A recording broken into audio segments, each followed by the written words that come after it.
Hello everyone, मैं आशा करती हूँ आप सभी बहुत अच्छे होंगे और आप सभी का स्वागत करती हूँ आपके अपने यूट्यूब चैनल मनीष एकेडमी पर। पार्ट बी का जो चाइल्ड डेवलपमेंट एंड पेडोलॉजी का सेक्शन है वो मैं आपको कराऊंगी और बाकी पार्ट आपको मनीष सर करवाएंगे। तो इसलिए आप 2 नोट्स कॉपी बना लीजिए। मैं आपको पढ़ाऊँगी चाइल्ड डेवलपमेंट एंड पेडोलॉजी।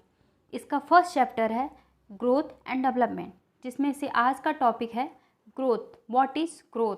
तो पहले हम ये समझेंगे कि बच्चों में वृद्धि और विकास कैसे होता है।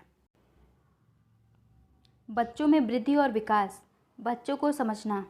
एक शिक्षक के लिए यह केवल बच्चों की वृद्धि एवं विकास के ज्ञान के साथ ही संभव है कि वह बच्चे को उचित निदान एवं निर्देश दे ताकि वह एक अच्छा नागरिक बन सके। यदि आप बच्चों को अच्छा नागरिक बनाना चाहते हैं तो उनको एक उचित निर्देश और एक निदान की ज़रूरत है ताकि वो एक अच्छा नागरिक बन सके। अब हम देखेंगे व्हाट इज़ ग्रोथ, कि वृद्धि क्या होती है।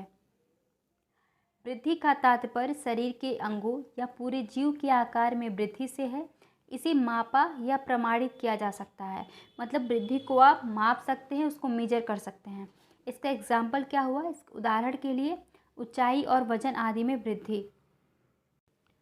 वृद्धि को आप माप सकते हैं। जैसे कि आज कोई बच्चा 2 साल का है, जब वो बच्चा 4 साल का होगा तो उसमें आप ये देख सकते हैं कि उसकी हाइट में कितना ग्रोथ हुआ है, कितनी उसकी वृद्धि हुई है और उसके वेट में कितनी वृद्धि हुई है। जैसे कि वो 4 साल का है तो मान लेते हैं कि वो 20 केजी का होगा, तो जब वो 6 साल में जाएगा तो उसका वेट बढ़ जाएगा। तो आप वृद्धि को क्या कर सकते हैं, वृद्धि को आप मेजर कर सकते हैं। कुछ पॉइंट हैं इसमें। वृद्धि जो होती है वो परिपक्वता मतलब मैच्योरिटी के बाद रुक जाती है। एक टाइम ऐसा आता है कि वृद्धि मैच्योरिटी के बाद रुक जाती है।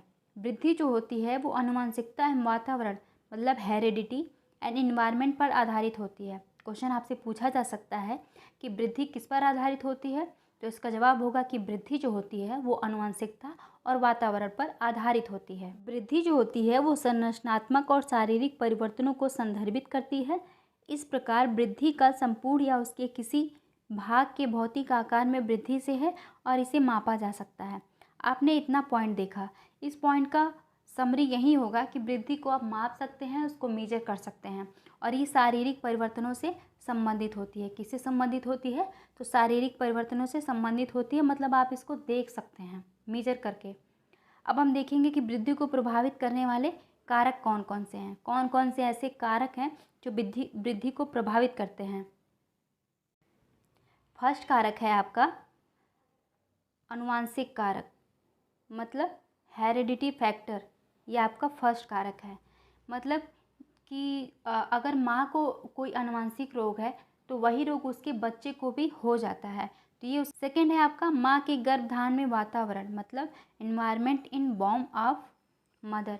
मतलब माँ के गर्भ में कोई एक बच्चा है, यदि माँ ने कोई पेय पदार्थ लिया या कोई ऐसी दवाई ली जिसके साइड इफ़ेक्ट हो गए तो इससे बच्चे पे भी उसका असर पड़ता है, उसको कोई अलग डिजीज़ हो सकते हैं।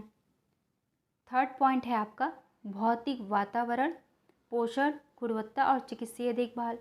मतलब कि माँ के गर्भ में जो बच्चा होता है उसको आप उसकी कैसी चिकित्सीय देखभाल करवाते हैं, कैसा उसको पोषण देते हैं और कैसा उसको एनवायरनमेंट देते हैं, ये भी आपको वृद्धि को प्रभावित करने वाले कारक होते हैं।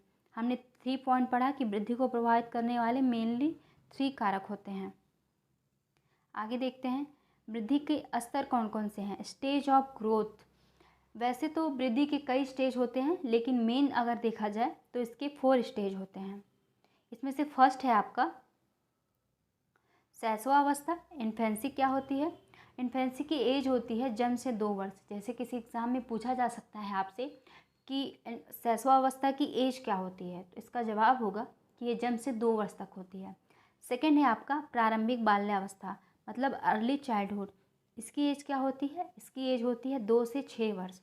थर्ड है आपका उत्तर बाल्यावस्था लेटर चाइल्डहुड। इसकी एज होती है 6 से 12 वर्ष।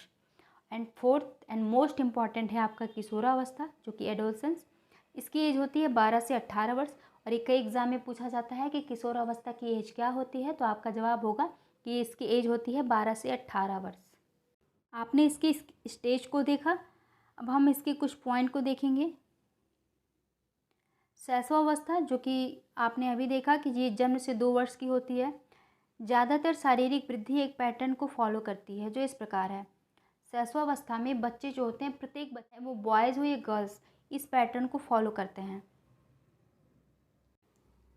फर्स्ट है आपका सर को संभालना। सबसे पहले बच्चा अपने सर को संभालना सीखता है। सेकंड है आपका पलटना, रोलिंग ओवर। बच्चा धीरे धीरे पलटना शुरू करता है। फिर उसके बाद बैठना, सिटिंग अप सीखता है। धीरे धीरे बच्चा बैठने की कोशिश करता है। फोर्थ है आपका रेंगना, क्रॉलिंग। उसको एक जगह छोड़ देंगे तो धीरे धीरे रेंगते हुए वो दूसरी जगह पहुंच जाता है। फिफ्थ है आपका खड़ा होना। बच्चा किसी चीज़ के सहारे खड़ा होना सीखता है, स्टैंडिंग। किसी दीवार हो गई या कोई चेयर हो गई, इसके सहारे बच्चा धीरे धीरे खड़े होने की कोशिश करता है। एंड सिक्स है आपका वॉकिंग।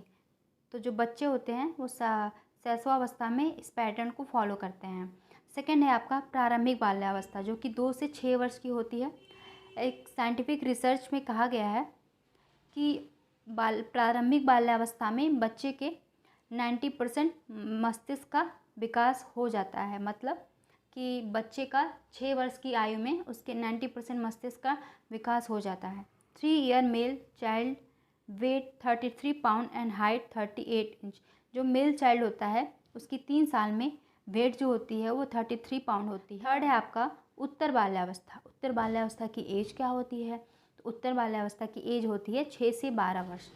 उत्तर बाल्यावस्था में कुछ पॉइंट हैं, देखते हैं कौन कौन से पॉइंट हैं।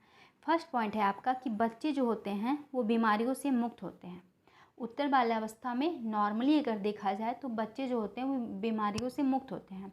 ऐसे सारे बच्चे नहीं होते हैं, कुछ बच्चों बीमारी से ग्रसित भी होते हैं, लेकिन नॉर्मल वे में अगर देखा जाए तो बच्चे जो होते हैं वो बीमारियों से मुक्त होते हैं। दूसरा पॉइंट है कि दूध के दांत टूटना और अस्थायी दांत जमना शुरू हो जाते हैं। जो उत्तर बाल्यावस्था में जब बच्चे होते हैं तो उनके दूध के दांत जो होते हैं वो टूटना शुरू कर देते हैं, और अस्थायी दांत, क्योंकि उनकी वृद्धि हो रही है, ग्रोथ हो रहा है उनमें, तो उनके अस्थायी दांत जमना शुरू हो जाते हैं। थर्ड पॉइंट है आपका कि शारीरिक रूप से लड़कियां जो होती हैं 11 वर्ष की आयु में लड़कों से पूरे 1 वर्ष आगे होती हैं। लड़कियां जो होती हैं लड़कों से पूरे 1 वर्ष आगे होती हैं। लड़कों की अपेक्षा लड़कियों में शारीरिक वृद्धि तीव्र गति से होती है। मतलब लड़कों की अपेक्षा लड़कियों में शारीरिक वृद्धि तेज गति से होती है। ऐसा एक ये भी कहा जाता है कि लड़कियां जो होती हैं वो लड़कों से जल्दी मैच्योर हो जाती हैं। फोर्थ पॉइंट है आपका किशोरावस्था, एडोलेसेंस। WHO के अनुसार इसकी एज देखा जाए तो ये 10 से 19 वर्ष तक की होती है। आज हमने इतने पॉइंट को कवर किया। आज देख लेते हैं हमने क्या क्या पॉइंट को कवर किया। फर्स्ट हमने वृद्धि के बारे में जाना कि वृद्धि क्या होती है। सेकंड पॉइंट है आपका कि वृद्धि को प्रभावित करने वाले कारक कौन कौन से होते हैं। थर्ड हमने पढ़ा कि स्टेज ऑफ ग्रोथ क्या होता है। और हमने इसके कुछ पार्ट के बारे में देखा कि शैशवावस्था में बच्चे किस पैटर्न को फॉलो करते हैं। प्रारंभिक बाल्यावस्था में जैसे इसके 90% मस्तिष्क का विकास हो जाता है। उत्तर बाल्यावस्था में बच्चों के दूध के दांत टूटना और अस्थायी दांत जमना शुरू हो जाते हैं। और किशोरावस्था की जो आयु होती है वो 10 से 19 वर्ष होती है। तो मेरे प्यारे भाई बहनों, आपके सपनों के साथ साथ हम आपके माता पिता के सपने भी साकार करेंगे।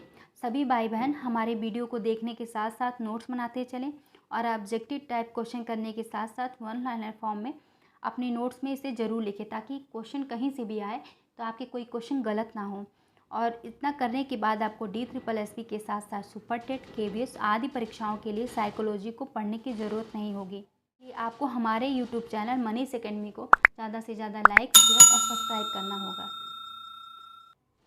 डिस्क्रिप्शन में दिए गए टेलीग्राम चैनल को ज्वाइन करें, जिस पर इस वीडियो की PDF अपलोड कर दी जाएगी। Thank you so much.